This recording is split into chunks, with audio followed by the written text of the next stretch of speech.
Hello everyone, আসসালামু আলাইকুম। সবাইকে ক্লাস 2 এর পার্ট 2 তে স্বাগতম জানাচ্ছি। তো আমাদের ট্রেডিং ভিউ নিয়ে ক্লাস চলতেছে। ক্লাস 1 শেষ হয়েছে, এখন ক্লাস 2 চলতেছে। তো ট্রেডিং ভিউ এর আমরা গত ক্লাসে আপসাইড টুলস গুলো নিয়ে জানছি। এখন হচ্ছে আমরা আহ, বাকি টুলস গুলো নিয়ে আলোচনা করব ধাপে ধাপে। এখানে আমরা দেখতে পাচ্ছি লাইন টুলস। লাইন টুলস এর মধ্যে, হ্যাঁ, রেকর্ডিং চলছে। এখানে আমরা লাইন টুলস দেখতে পাচ্ছি। লাইন টুলস এর মধ্যে দেখেন সবগুলোর মধ্যে এখানে আমি ট্রেন্ড লাইনকে গ্রিন করে রাখছি। হরিজন্টাল লাইন, হরিজন্টাল রে, ভার্টিক্যাল লাইন এগুলাকে আমি গ্রিন করে রাখছি। ঠিক আছে, বাকিগুলো ব্ল্যাক করে রাখছি। মানে হচ্ছে আপনি গ্রিন সবুজ যেগুলা এগুলা ব্যবহার করবেন, আর আমি ওইগুলো ব্যবহার করি। বাকি যা যা ব্ল্যাক আছে এগুলো আমি ব্যবহার করি না। তো আমি ট্রেডিং ভিউতে গেলাম। যাওয়ার পরে হচ্ছে আচ্ছা, আমি পেয়ার সিলেক্ট করি। তো এই যে লাইন টুলস হচ্ছে, দেখেন এখানে লাইন লাইন টুলস এর মধ্যে দেখেন এখানে আমি যা যা লিখে রাখছিলাম সব কিছু এখানে আছে। দেখেন এখানের মধ্যে আমার ফেভারিট করা আছে শুধু trend line, horizontal line, vertical line, এই তিনটা ছাড়া বাকিগুলো আমার তেমন ব্যবহার করা হয় না। তো ট্রেন্ড লাইনটা কিভাবে ড্র করতে হয়, যখনই আপনি মোবাইল থেকে হোক কম্পিউটার ট্রেন্ড লাইনের উপর ক্লিক করবেন, ট্রেন্ড লাইনটা মনে করেন আপনি একটা জায়গায় ট্রেন্ড লাইন ড্র করবেন, তো আপনি চাইলে এভাবে কি করতে পারেন, ট্রেন্ড লাইনটাকে এখানে এভাবে ড্র করতে পারেন। আপনার যেভাবে মন চায় আপনি সেভাবে ট্রেন্ড লাইনটাকে ড্র করতে পারবেন। It is your choice. মানে আপনি যেভাবে আপনার যেই দিকে আপনার মন চায় আপনি ট্রেন্ড লাইন কি করতে পারবেন, ড্র করতে পারবেন। এটা হচ্ছে ট্রেন্ড লাইনের কাজ। ট্রেন্ড লাইনের পরে হচ্ছে রে।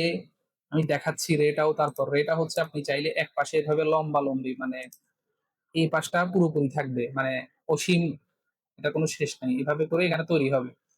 এটাকে বলে আপনারা এগুলো টিপে টিপে দেখতে পারেন, মানে একদম ইজি, কঠিন কোনো কিছু না। এরপর হচ্ছে ইনফো লাইন, এক্সটেন্ডেড লাইন, দুই দিকেই এক্সটেন্ড করবে, এটাও করা যায়। অনেক সময় আপনি ট্রেন্ড লাইন ড্র করতেছেন লম্বা লম্বা ইয়ার জন্য, তখন আপনি জাস্ট বরাবর দুইটা এরিয়া সিলেক্ট করে দিলেন, এটা অটোমেটিক পুরোটাতে বসে যাবে। ঠিক আছে, এক্সটেন্ডেড এগুলো আমার লাগে না, এই জন্য তারপরে দেখাচ্ছি। এটা হচ্ছে এটা। এরপর হচ্ছে হরিজন্টাল লাইনটা প্রয়োজন হয় অনেক সময়। হরিজন্টাল লাইনটা হচ্ছে আপনি একটা ফ্ল্যাট রেসিস্ট্যান্স বা ফ্ল্যাট সাপোর্ট, তারপর হচ্ছে ফ্ল্যাট একটা এরিয়া মার্ক করতে চাচ্ছেন, তখন হচ্ছে হরিজন্টাল লাইনটা কাজে লাগে। এই যে হরিজন্টাল লাইন যেটা, এটা এইভাবে কাজে লাগে। তো এরপর হচ্ছে হরিজন্টাল লাইনের পরে হচ্ছে হরিজন্টাল রে। হরিজন্টাল লাইন কিন্তু ফুল স্ক্রিনেই হয়, মানে অসীম দুই পাশে হয়, কিন্তু হরিজন্টাল হাফ যেটা, এটাকে বলে হরিজন্টাল রে। এটা জাস্ট আপনি যেখান থেকে ফেল মানে মার্ক করবেন, যেখানে আপনি মার্ক করবেন সেখান থেকে একদম পরে শেষ পর্যন্ত চলবে, মানে হাফ, এটাকে বলে হরিজন্টাল রে। এগুলো আপনার ট্রেডিং এ অ্যানালাইসিস এর সময় প্রয়োজন হবে। এগুলো খুবই সিম্পল বিষয়, কঠিন কোনো বিষয় না। আপনি যখনই এগুলো টিপে টিপে দেখবেন অটোমেটিক আপনি পারবেন। ভার্টিক্যাল লাইনটা ব্যবহার করা কোনো একটা ডেট সিলেক্ট করার জন্য, দেখেন নিচে 14 মে 2025 লেখা আছে। আপনি কোনো একটা এরিয়ার মধ্যে আপনি দুইটা হরিজন্টাল রে দিয়ে মার্ক করে রাখতে চান যে এরিয়া আমার জন্য ইম্পর্টেন্ট ছিল, এখানে কোনো অ্যানালাইসিস ছিল, বিভিন্ন ভাবে আপনি এটা ব্যবহার করতে পারেন, এটা কোনো বিষয় না। তো এরপর হচ্ছে প্যারালাল চ্যানেল। প্যারালাল চ্যানেলটা কি? প্যারালাল চ্যানেল হচ্ছে মানে আপনি কোনো একটা এরিয়ার মধ্যে আপনি চাইলে প্যারালাল চ্যানেল দিয়ে কি করতে পারেন, এই যে যেমন আপনি এই এরিয়াটাকে এভাবে আপনি প্যারালাল চ্যানেল দিয়ে দুইটা ট্রেন্ড লাইন ড্র না করে আপনি প্যারালাল চ্যানেল দিয়ে কি করতে পারেন, এভাবে মার্ক করে ফেলতে পারেন।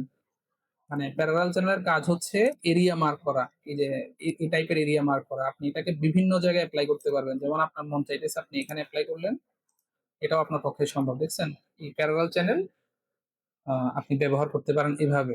এটা আমি ব্যবহার করি না, কারণ আমি সবকিছু ম্যানুয়ালি করি, আমার প্রয়োজন হয় না। তো এটা হচ্ছে বিষয়, তারপরও দেখাচ্ছি আপনাদেরকে। এরপর হচ্ছে রিগ্রেশন ট্রেন্ড। রিগ্রেশন ট্রেন্ড মানে হচ্ছে আপনি একটা প্যারালাল চ্যানেলে আপনাকে ম্যানুয়ালি ড্র করতে হয়, কিন্তু রিগ্রেশন ট্রেন্ডের মধ্যে আপনাকে ম্যানুয়ালি ড্র করতে হবে না। আপনি জাস্ট এরিয়া সিলেক্ট করে দিবেন, এটা অটোমেটিক বসে যাবে। এটা হচ্ছে এটার একটা বেনিফিট আছে। বেনিফিট হচ্ছে আপনি একটা এরিয়ার মধ্যে up trend down trend market চলতেছে, আপনি এটাকে মার্ক করতে চান যে আপনি এখান থেকে এখানে দেখাই দিলেন যে যে সে যখনই আহ, এই এরিয়াটা ব্রেকআউট করবে, এই উপরের যে লাইনটা যখনই ব্রেকআউট করবে, ততক্ষণ তখন আপনি চাইলে ট্রেডিং এর প্ল্যান করতে, মানে একটা ডাউন ট্রেন্ড চ্যানেল যে শেষ হয় বা একটা আপ ট্রেন্ড চ্যানেল যে শুরু হয় বা এটা শেষ হয়, এভাবে আপনি একটা এরিয়া মার্ক করে ফেলতে পারবেন। যেমন হচ্ছে আমি এখানে যদি দেখাই আপনাদেরকে, এই যে মনে করেন আমি এখান থেকে এখানে দিলাম, এই দেখেন এই এরিয়াটা সে মার্ক করে দিছে। এরপর যখনই সে এরিয়াটা ব্রেকডাউন করছে মার্কেট কিন্তু ফল করছে। এটা আমি ব্যবহার করি না। ঠিক আছে? আপনারা চাইলে করতে পারেন। দেখতে পারেন কোনটা আপনার জন্য কাজে লাগে কিনা, কোনটা আপনার জন্য উপকারী কিনা। এটা আপনি দেখতে পারেন। এরপর হচ্ছে এগুলো তো লাগে না। আহ পিচ ফর্ক হচ্ছে এরকম একটা হাতিয়ার তৈরি হয়। এগুলো এভাবে ব্যবহার করতে হয় আর কি। এগুলো অনেকে ব্যবহার করে, অনেকে বিভিন্ন অ্যানালাইসিস শেয়ার করে। এগুলো ট্রেডিং এর জন্য আসলে প্রয়োজনীয় না। তো এই জন্য শুধু শুধু এগুলোর ব্যবহার আপনাদেরকে দেখাই। এগুলোর ব্যবহার বলে আপনাদের মাথা গরম করার আমার কোনো মানে নাই। ঠিক আছে? আমার হচ্ছে যেটা আপনার জন্য প্রয়োজন শুধু সেটা নিয়ে আপনাকে জানানো। এগুলো হচ্ছে অপ্রয়োজনীয় জিনিস। অপ্রয়োজনীয় জিনিসের জন্য এগুলো ফ্রিতে দিয়ে রাখছে শুধু শুধু। অনেকে হয়তো এগুলো অ্যানালাইসিস করে বলে, এগুলো নিয়ে কথা বলে, তাদের কাছে ভালো লাগে। মানে এটা দেখতে সুন্দর আর কি, কোনো কাজের না। তো এই জন্য এই আমি জাস্ট এই যে গ্রিন লাইন যেগুলো আপনারা দেখতেছেন এগুলোই মাঝে মাঝে ব্যবহার করি, এগুলোই আপনাদেরকে দেখাইলাম। আর বাকি যেগুলো এগুলো আপাতত ইগনোর করি। আপনাদের যদি কোনোটাই স্পেসিফিক জানার প্রয়োজন হয় আমাকে জানাবেন আপনারা। ঠিক আছে? তো ক্লাস শেষ করতেছি। মানে নেক্সট পার্টে আপনাদের সাথে দেখা হচ্ছে।